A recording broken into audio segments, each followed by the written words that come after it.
একেবারে বাংলাদেশে যা কিছু ঘটেছে হুবহু তার ডুপ্লিকেট। নেপালে যা কিছু ঘটেছে তার ডুপ্লিকেট সেখানে ঘটেছে। এখন নরেন্দ্র মোদী কি দেশে থাকতে পারবেন? না, সদল বলে তিনি পালিয়ে যাবেন।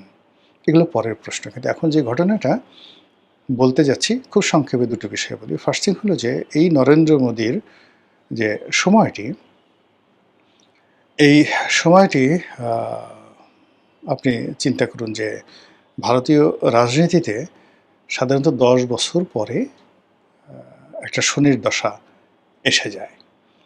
তো নরেন্দ্র মোদী যখন ক্ষমতায় এসে গেছেন, যে সময়টাতে আসছেন সেখান থেকে তার ১০ বছর হয়ে গেছে, এটা থার্ড টার্ম। এবং এখন থেকে তার যে শনির দশা তাকে ঘেরাও করেছে, এটা থেকে রক্ষা পাওয়া খুব কঠিন। ২ নম্বর হলো তার অহমিকাবোধ, তার উগ্র ধর্মীয় নীতি এবং সব জায়গাতে হিন্দুয়ানা প্রতিষ্ঠা করার যে প্রচেষ্টা, এই কারণে he has created a huge enmity around the world, সারা দুনিয়াতে। বুসার অফ গুজরাটের যে কসাই, সেই কসাইটিকে তিনি এখন সমস্ত ভারতবর্ষে সেটা পৌঁছে দিয়েছেন। এবং তার সেই যে ক্ষমতার দম্ভ, এটি যে কোন পর্যায়ে এটা এখন টের পাওয়া যাচ্ছে। আর এখানে আমেরিকার সঙ্গে তার যে সম্পর্কটি, সেই সম্পর্কটি বিশেষ করে ট্রাম্প প্রশাসনের সঙ্গে দাকুমার সম্পর্ক, এবং এখানে মার্কিন ডিপ স্টেট মারাত্মক বিনিয়োগ করে চলেছে। এবং একই সঙ্গে যাকে বলা হয়, যদিও মোসাদ এবং নেতানিয়াহু এখনও তার পক্ষে আছেন, কিন্তু ভারতের রাজনীতিতে মোসাদ কৌশলগত একটা যাকে বলা হয় ফ্যাক্টর, কিন্তু সর্বভারতীয় রাজনীতিতে নেতানিয়াহু যেখানে নিজেই বিপদে আছেন, সেখানে নরেন্দ্র মোদীকে এই মুহূর্তে তিনি কোনো লজিস্টিক সাপোর্ট দিতে পারবেন না। এবং ইরানে আমেরিকা এবং মোসাদের মধ্যে যে যুদ্ধ চলছে, এখন বলা হয়ে থাকে যে ইসরায়েলি ইরানকে খেপিয়ে দিয়েছে আমেরিকার বিরুদ্ধে যুদ্ধ করার জন্য। তো এরকম একটা যাকে বলা জটিল রাজনীতির মধ্যে ভারতে মিস্টার নরেন্দ্র মোদী আমেরিকার চক্ষুশূল হয়ে পড়েছেন। আরও স্পষ্টভাবে যদি বলি, তাহলে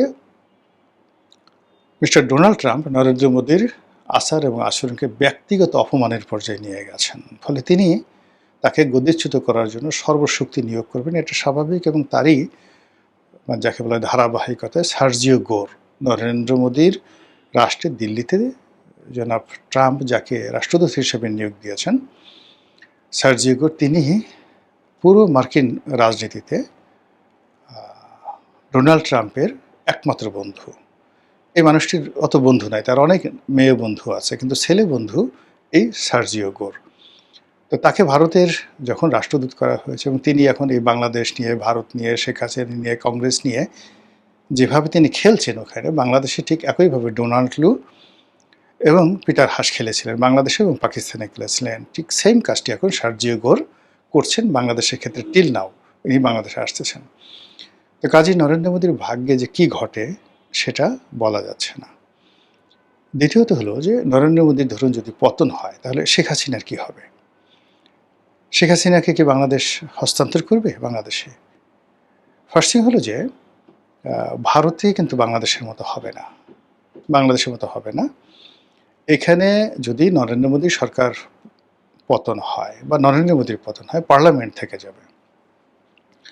সেখানে হয়তো দেখা গেল যে প্রধানমন্ত্রী পরিবর্তন হবে, মন্ত্রী পরিষদ পরিবর্তন হবে, কিন্তু পার্লামেন্ট থেকে বিজেপি যেহেতু সংখ্যাগরিষ্ঠতা লাভ করেছে, কাজেই তাদের ভেতর থেকে অন্য কেউ প্রধানমন্ত্রী হবেন। এটা হলো প্রথম সমীকরণ। দ্বিতীয়ত হলো রাজনৈতিক দলগুলো যদি চাপ দেয়, তাহলে হয়তো বিজেপি যদি বলে, অর্থাৎ নরেন্দ্র মোদীর পরে যিনি প্রধানমন্ত্রী আসবেন, তিনি ইচ্ছা করলে একটা মধ্যবর্তী নির্বাচনে যেতে পারেন। তো ঘটনা যাই হোক না কেন, সেক্ষেত্রে কংগ্রেস গুরুত্বপূর্ণ ফ্যাক্টর হিসেবে আসবে, রাহুল গান্ধী, সোনিয়া গান্ধী ভারতীয় রাজনীতিতে। এবং আপনারা জানেন যে আওয়ামী লীগের সঙ্গে, নেহেরু পরিবারের সঙ্গে একটা ঐতিহাসিক সম্পর্ক রয়েছে। বর্তমান প্রিয়াঙ্কা গান্ধী, তারপর সোনিয়া গান্ধী, রাহুল গান্ধী, এদের সঙ্গে শেখ হাসিনা এবং এই শেখ পরিবারের যে ব্যক্তিগত সম্পর্ক, এটি নরেন্দ্র মোদীর সঙ্গে এই সম্পর্কটা কল্পনাই করা যায় না। নরেন্দ্র মোদীর সাথে সম্পর্কটা হলো ফর্মাল, রাষ্ট্রনৈতিক, স্বার্থ সংশ্লিষ্ট। কিন্তু গান্ধী পরিবারের সঙ্গে শেখ হাসিনার সম্পর্ক হলো আত্মিক। কাজে এখানে যে রাজনৈতিক পট পরিবর্তন হবে, সেই পট পরিবর্তনে সঙ্গত কারণেই এখানে ক্ষমতায় আসবে যাকে বলা হয় ক্ষমতায় আসবে সেখানে কংগ্রেস, বা কংগ্রেসের সাথে অন্য যে রাজনৈতিক জোটগুলো রয়েছে, মোর্চায় রয়েছে তারা, এবং তাদের সঙ্গে শেখ হাসিনার সম্পর্ক বর্তমান বিজেপির চাইতে আরও বেশি। ২ নম্বর হলো কংগ্রেসের সাথে বাংলাদেশের যে সম্পর্ক লিবারেল, বিজেপির মতো না, সেটা আলো লিবারেল, এবং সেক্ষেত্রে বর্তমান বিএনপি থেকে শুরু করে আরও অনেকের সাথে ভারতের যে সম্পর্ক কংগ্রেসের মাধ্যমে এটি আরও সহজতর হবে।